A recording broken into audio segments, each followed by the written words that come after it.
Well, good evening, ladies and gentlemen. I tell you what, it gives me great honor to be able to stand before you here tonight and introduce you to somebody from the great state of Michigan.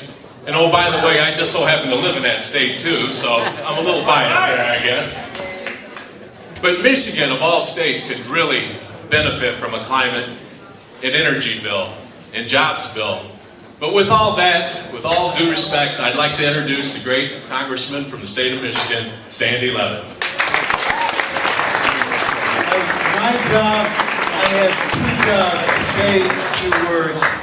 But first I want to have the privilege of introducing the chairman of our committee. So much of the work of our Congress goes through the Ways and Means Committee. And there's no one who has given more to the legislative process with determination and love than Charles Rangel. And I hope everybody here will give him the kind of applause that the one and only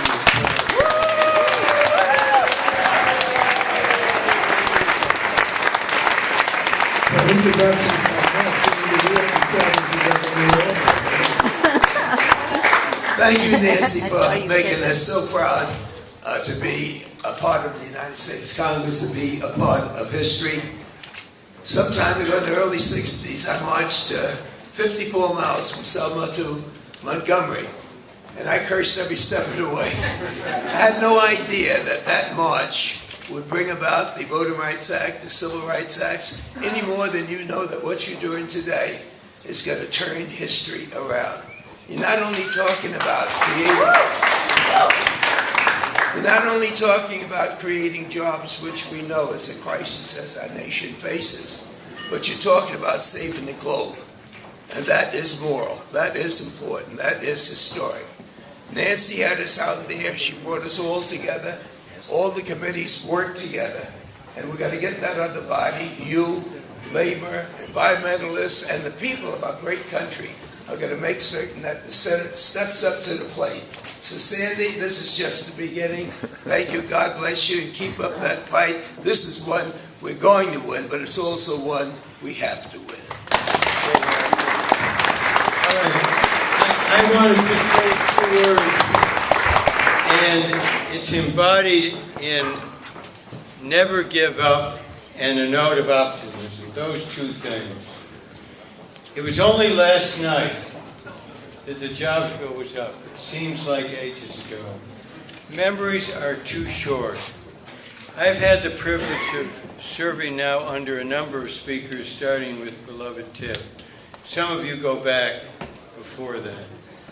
But I can say this. I don't think anyone has seen a speaker like Nancy Pelosi.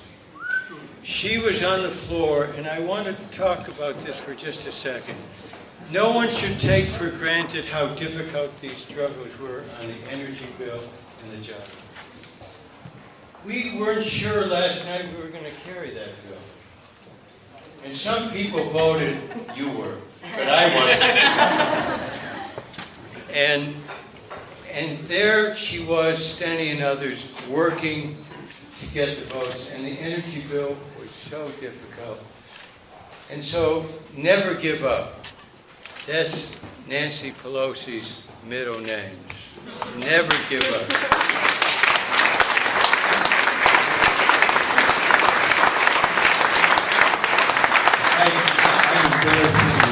I'm sorry. But also, I think what characterizes you and us is a note of optimism. Because some of us have been around for a few years, and it's so easy to lose heart. But there was a change just a year ago, a mammoth change in this country. I know there are some differences of opinion about exactly how to proceed, but there was a milestone change.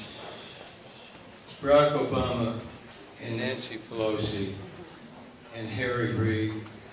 We're going to win this battle for the legacy of the past and the future of our children. We're going to win this battle, and we're going to win it in the Senate and then go on.